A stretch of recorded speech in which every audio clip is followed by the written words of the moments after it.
Hello friends, I welcome you all to my YouTube channel. JKSSB ने हाल ही में एक नोटिफिकेशन जारी किया था जेकेपी एसआई के लिए, जी हाँ, सब इंस्पेक्टर के लिए। उसी को मद्देनज़र रखते हुए आज की वीडियो मैं आपके लिए लाया हूँ। इसमें हम सिलेबस को डिटेल में समझेंगे। प्राइमरीली मेरा जो फोकस रहेगा वो रहेगा आपकी क्वांट की सेक्शन। मैं आपको बताना चाहता हूँ वीडियो स्टार्ट करने से पहले, बच्चों को क्वांट के सेक्शन में इतना डाउट है, बच्चों को यही पता नहीं है कि ये मैथमेटिकल एबिलिटीज़ क्या होती हैं और क्वांटिटेटिव एप्टीट्यूड क्या होता है। तो प्राइमरीली मेरा फोकस जो रहेगा वो आपकी इस डाउट पे रहेगा। ठीक है, आइए वीडियो अपनी स्टार्ट करते हैं। देखिए, नोटिफिकेशन जो जारी किया गया था वो जो है एग्ज़ाम, ठीक है, वो रहने वाला है जी किसका, ये जेकेपी सब इंस्पेक्टर वाला। मैं आपके लिए मार्क कर देता हूँ, ये सब इंस्पेक्टर देख लीजिए जी, जी हाँ, एसआई सब इंस्पेक्टर। 2 स्टार कंधे पे यहाँ, 2 स्टार कंधे पे यहाँ। ठीक है, बहुत पैशनेट जॉब है, इसके लिए पैशन होना ज़रूरी है। ठीक है, ठीक है। हम सिलेबस की बात करते हैं, उसके बाद डूज एंड डोंट्स जो हैं वो हम नेक्स्ट वीडियो में कभी डिस्कस करूँगा। देखिए, इस वीडियो में हम सिर्फ सिलेबस पे ध्यान देंगे। देखिए, एग्ज़ाम जो है ये, इसकी ड्यूरेशन जो है वो कितनी है, 120 मिनट। 120 मिनट्स की जो है, 120 मिनट्स का आपका जो एग्ज़ाम का टाइम होगा वो रहने वाला है। ठीक है, उसके बाद अगर हम बात करें तो सेक्शंस जो हमारी एग्ज़ाम में रहने वाली हैं वो ये सब आपके सामने क्लियरली मेंशन यहाँ पे है। ठीक है, सबसे पहले रीजनिंग, ये रही थी आपकी रीजनिंग। ठीक है, रीजनिंग में आपके 20 क्वेश्चंस रहने वाले हैं। हर क्वेश्चन जो है वो 2 मार्क्स का रहने वाला है, यहाँ पे क्लियरली मेंशन है। ठीक है, 2 मार्क्स। और अगर आप क्वेश्चन को गलत अटेम्प्ट करते हैं तो 0.5 मार्क्स आपका जो है वो कट कर दिया जाएगा। 0.5 का मतलब हाफ। ठीक है, मैथ्स की सेंस में अगर मैं बात करूँ तो 1/2, 1/2 मतलब आधा, आधा, 1/2, half and 0.5, one and the same thing. Okay, तो रीजनिंग की अगर मैं बात करूँ तो 20 क्वेश्चंस रहने वाले हैं। हर क्वेश्चन अगर 2 नंबर के हुए तो माय डियर फ्रेंड्स कितने मार्क्स बने, 40 मार्क्स। नेक्स्ट आ गया general awareness, another important concept. सबसे पहले सिलेबस आपको अच्छे से समझना है। सिलेबस ही समझ नहीं आई तो पढ़ाई तो आप छोड़ दीजिए, वो बहुत दूर की बात है। जनरल अवेयरनेस अलग चीज़ है, जनरल नॉलेज अलग चीज़ है। उसके लिए मैं कोशिश करूँगा, एक नेक्स्ट वीडियो आपके लिए लेके आऊँगा। ठीक है, यहाँ पे जनरल अवेयरनेस की बात कर रही है, की जा रही है। इसका मतलब अगर मैं नटशेल में बात करूँ, क्लियरली एक्सप्लिसिटली बात करूँ, जनरल चीज़ों की आपको कितनी अवेयरनेस है, जनरल चीज़ें। ठीक है, जनरल चीज़ें मतलब अपनी बॉडी के रिलेटेड, अपने यूनिवर्स के रिलेटेड, अपनी जोग्राफी के रिलेटेड, अपनी हिस्ट्री के रिलेटेड, अपनी इकोनॉमी के रिलेटेड, वर्ल्ड के रिलेटेड, इकोनॉमी के रिलेटेड, अपने इन्वायरमेंट के रिलेटेड, बर्ड्स के रिलेटेड, एनिमल्स के रिलेटेड, जनरल चीज़ों की आपको कितनी नॉलेज है, वो आपकी चीज़ टेस्ट की जाएगी। इसमें सिंपल सा एक टैगलाइन दी जाती है, everything under the sky is asked. इसमें कोई सब्जेक्ट आप बोल सकते हैं, आ भी सकता है, नहीं भी आ सकता है। जनरल चीज़ों की बात होती है। मुझे याद आ रहा है किसी एग्ज़ाम में क्वेश्चन आया था, बताइए जी, इस साल का CAT एग्ज़ाम होता है कैट का। ठीक है, इस साल कैट का एग्ज़ाम का टॉपर जो है वो कौन है। अब बताइए इसे आप किस श्रेणी में रखेंगे। ना ये हिस्ट्री का क्वेश्चन है, ना ये ज्योग्राफी का, ना ये इन्वायरमेंट का, है ना। इस तरह से मिसलेनियस क्वेश्चन कुछ भी आ सकता है। Everything under the sky is asked.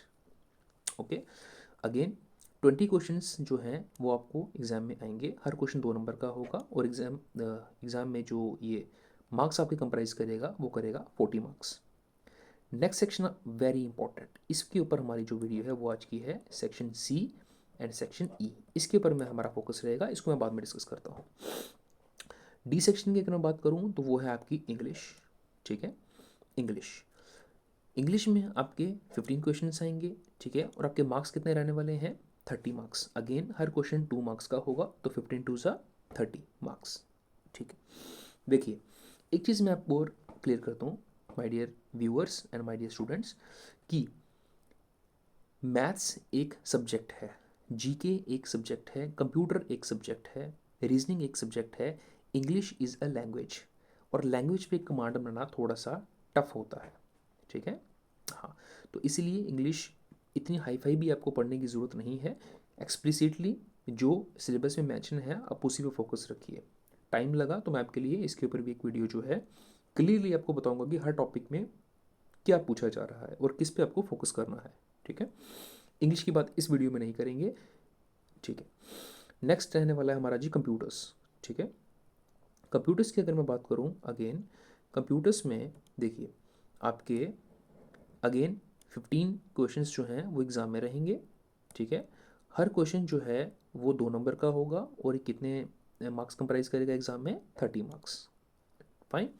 अब हमारा जो प्राइम फोकस होगा मैं उसी बात करूंगा भाई, हमारी जो वीडियो है आज की वो इसके ऊपर है, quantitative aptitude and mathematical abilities.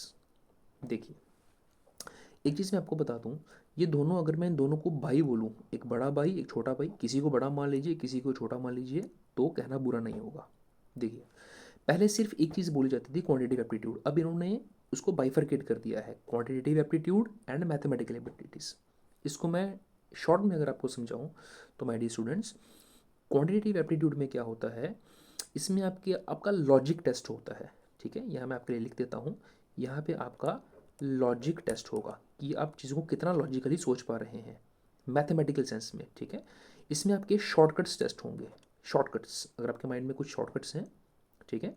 Logic test होगा, शॉर्टकट्स आपके टेस्ट किए जाएंगे, ठीक है। मतलब रियल लाइफ प्रॉब्लम्स होंगी, यहाँ मैं आपको एक सिलेबस में क्लियरली मेंशन है, उसमें मैं आपको डिटेल में समझाऊंगा।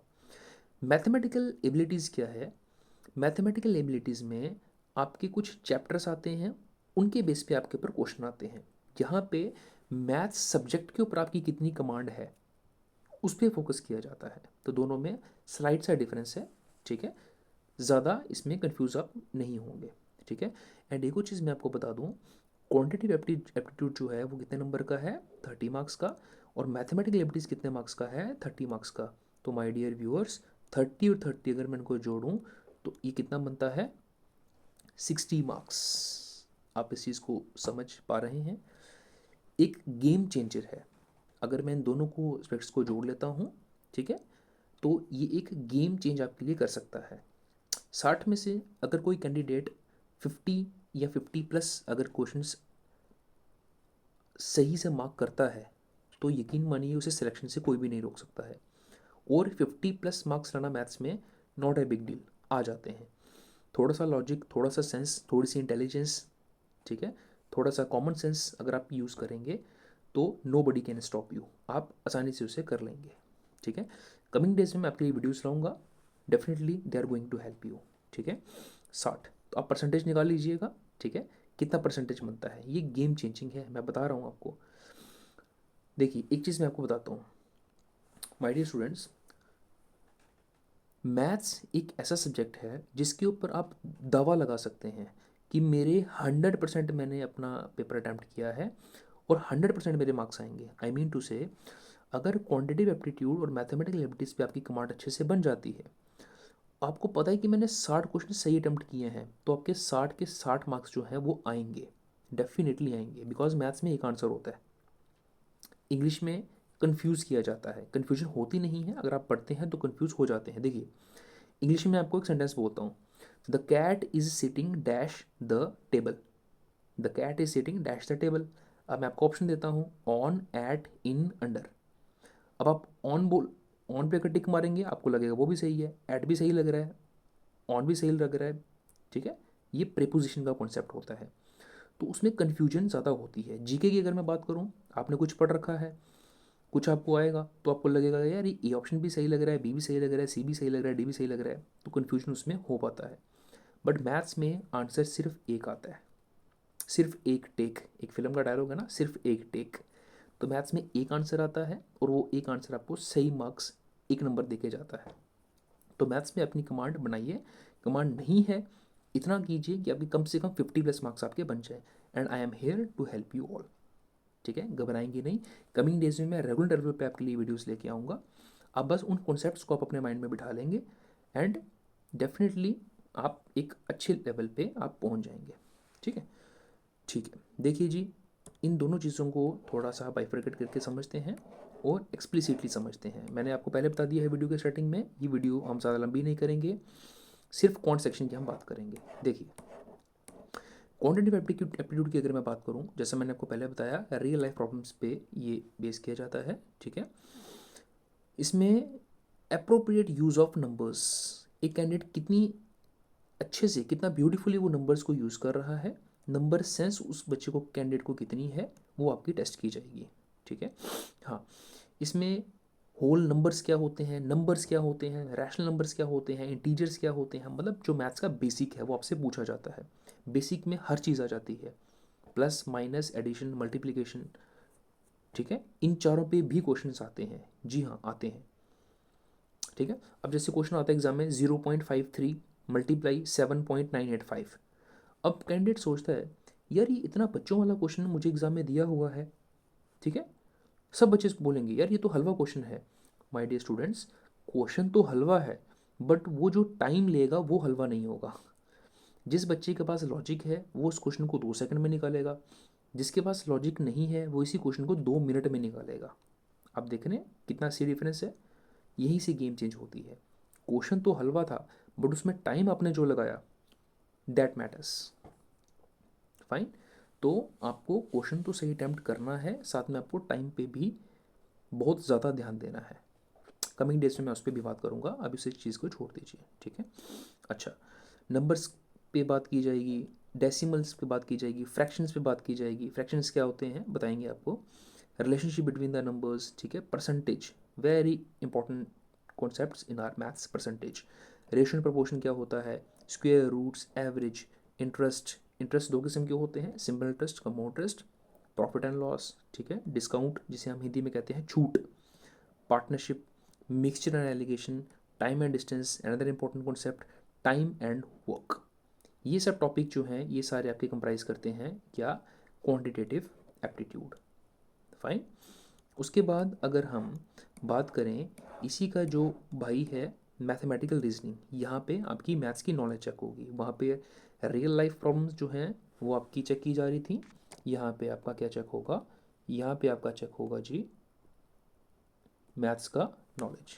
फाइन। ठीक है, देखिए मैथमेटिकल एबिलिटीज़ की अगर मैं बात करूँ तो मैथमेटिकल एबिलिटीज़ में बाइफर्केशन है। ए पार्ट पे आपका आ जाता है अलजेब्रा और बी पार्ट पे आपका आ जाता है ज्योमेट्री। ज्योमेट्री को अगर मैं शॉर्ट में समझाऊँ आपको, हर वो क्वेश्चन जिसमें डायग्राम का यूज़ होता है, बिल्कुल लेमैन की तरह समझा रहा हूँ। ठीक है, कमिंग डेज में बहुत ब्रॉड टॉपिक है, बहुत इंटरेस्टिंग टॉपिक है, बताऊँगा। शॉर्ट में जिस भी क्वेश्चन में डायग्राम है वो आपका ज्योमेट्री का क्वेश्चन है। ठीक है, कोई भी क्वेश्चन अलजेब्रा। ठीक है, इसे हम अर्थमेटिक भी कहते हैं। ठीक है। हाँ, अलजेब्रा की नॉलेज आपसे पूछी जाएगी। ठीक है। हाँ, लीनियर इक्वेशंस इसमें आ गई, 10th का जो चैप्टर है आपका। ठीक है, और ज्योमेट्री। सिंपल से अगर बात करूँ अलजेब्रा एंड ज्योमेट्री, इसके बेस पे आपको क्वेश्चन जो है वो एग्जाम में पूछे जाएंगे। 15 क्वेश्चन आएंगे, 30 मार्क्स जो है वो कंप्राइज करेंगे। ज्योमेट्री में हर चीज़ आ जाती है। देखिए यहाँ पे क्लियरली बाइफर्केट किया गया है, ट्राइंगल्स, सर्कल्स, फिर सर्कल की जो पार्ट्स होते हैं, कॉर्ड्स हैं, टेंजेंट्स हैं। ठीक है, एंगल्स हैं ट्राइंगल के, टेंजेंट्स हैं। ठीक है, etcetera etcetera. All the things which comprise figures are called comprise the part of geometry. ठीक है, उसके बाद आपका मेंसुरेशन आ जाता है। ठीक है, देखिए उसके बाद आपका मेंसुरेशन आ जाता है। मेंसुरेशन क्या है, मेंसुरेशन में आपकी दो किस्म की फिगर्स आती हैं। एक आती हैं आपकी 2D फिगर्स, 2D फिगर्स हो गई जो अगर हम प्लेन पे रखें तो ऐसा लगता है कि वो प्लेन से चिपक गई हैं, बाहर नहीं आ रही हैं। ठीक है, 2D फिगर्स होती हैं, जैसे सर्कल, ट्राइंगल, आपका स्क्वायर, रेक्टेंगल। ठीक है, ये सारी की सारी फिगर्स आपकी टू डी का मतलब 2 डायमेंशनल फिगर्स। साथ ही साथ 3D फिगर्स होती हैं। 3D फिगर्स मतलब ऐसा लग रहा है कि जिसको अगर मैं प्लेन पे चिपकाऊँ तो ऐसा लग रहा है कि वो बाहर की तरफ आ रही है, जैसे cone, cylinder, cube, cuboid. Fine, so and so. तो 2D और 3D फिगर्स के बेस पे आपको जो क्वेश्चंस हैं वो एग्जाम में पूछे जाते हैं, and this questions comprise under mensuration. उसके बाद trigonometry, another very important concept in are 10th class, trigonometry. ठीक है। हाँ, क्या होती है trigonometry, only and only based होती है एक राइट एंगल ट्राइंगल के ऊपर। उसी के ऊपर क्वेश्चंस जो हैं वो आपको घुमाए जाते हैं, उसके ऊपर फिर नाम आ जाते हैं, साइन, कॉस, टैन, कोसेक, सेक, कॉट, 10th क्लास में हमने पढ़ा हुआ है। ठीक है। हाँ, उसके ऊपर बात करेंगे। Next another important concept, statics and probability. हाँ, प्रोबेबिलिटी इन्होंने एक नया टॉपिक ऐड किया है, अभी से पहले प्रोबेबिलिटी पे क्वेश्चंस नहीं आते थे। ठीक है, उस पर भी हम क्लास में डिस्कस करेंगे। इसमें आपके सारे जो हैं चार्ट्स जो हैं वो आ जाते हैं, bar diagram, pie chart, tables, graphs, histogram, ठीक है। उसके बाद calculation of simple probabilities, standard deviation, सारे जो हैं ये कॉन्सेप्ट्स हम डिस्कस करेंगे जब भी हम इसके ऊपर अच्छे से बात करेंगे, ठीक है।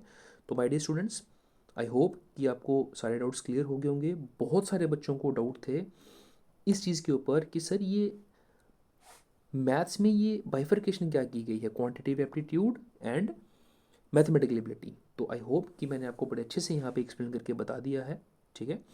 एक और चीज़ वेरी इंपॉर्टेंट मैं आपको यहाँ बताना चाहता हूँ माय डियर व्यूअर्स, कि देखिए लास्ट में एक नोट लिखा गया है, the question in part A B and D, इसमें आपका मैथ्स का पार्ट नहीं आता है, ठीक है। वो जो ए बी डी और पार्ट में जो आपकी सेक्शंस हैं वो आपकी रहने वाली हैं ग्रेजुएशन बेस पे, सी ई एंड एफ, ठीक है। सी में आपका क्वांटिटेटिव एप्टीट्यूड था, ई में आपका क्या था बताइए, हाँ, ई में था आपका मैथमेटिकल एबिलिटीज़। सी एंड ई देखिए मैं बता देता हूँ, सी में आपका है क्या, देखिए सी में आपका है, ये देखिए क्वांटिटेटिव एप्टीट्यूड, फाइन, और ई में आपका क्या है, मैथमेटिकल एबिलिटीज़, ठीक है। तो ये किस लेवल की रहने वाली हैं वो भी इन्होंने क्लियरली यहाँ मेंशन कर दिया है, सी ई एंड एफ। एफ में आपका कंप्यूटर्स है, वो रहने वाला है जी 10th स्टैंडर्ड का, वेरी इंपॉर्टेंट। 10th स्टैंडर्ड का मतलब ये है कि आपको 10th स्टैंडर्ड के क्वेश्चंस नहीं आएंगे, कॉन्सेप्ट 10th लेवल के होंगे, 10th स्टैंडर्ड के होंगे, बट क्वेश्चंस थोड़े अच्छे लेवल के होंगे, ठीक है। हाँ, तो एक और चीज़ मैं आपको बता देता हूँ, जिस बच्चों को मैथ्स में बिल्कुल भी कोई कॉन्सेप्ट नहीं है वो 6th से लेकर 10th क्लास तक की थोड़ी फास्ट वे में अपनी रिवीजन जो है वो कर सकता है। नहीं भी अगर करेगा, कमिंग डेज़ में मैं कोशिश करूँगा अपनी यूट्यूब वीडियोस जो हैं वो रेगुलर इंटरवल पर डालता रहूँ ताकि बच्चों की हेल्प होती रहे। मैं कोशिश करूँगा बिकॉज मेरा जो स्केड्यूल है काफ़ी बिजी रहता है, मेरा एक छोटा बच्चा भी है तो वो भी मेरे साथ ही रहता है, काफ़ी परेशान भी करता है, तो इट्स क्वाइट नेचुरल। तो टाइम निकालना मेरे लिए थोड़ा मुश्किल है, बट मैं डेफिनेटली कोशिश पूरी करूँगा कि मैं रेगुलर इंटरवल पे आपके लिए वीडियोस लेके आऊँ, और जो बच्चे सीरियस वे में तैयारी कर रहे हैं उनकी मैं बखूबी हेल्प कर सकूँ। तो उम्मीद है आज की क्लास में मैंने ये जो टॉपिक अपना छेड़ा था उस पर मैंने अच्छे से आपको समझा पाया हूँ। तो मिलते हैं नेक्स्ट वीडियो में, ठीक है। तब तक अपना ख्याल रखिए। जय हिंद, जय भारत।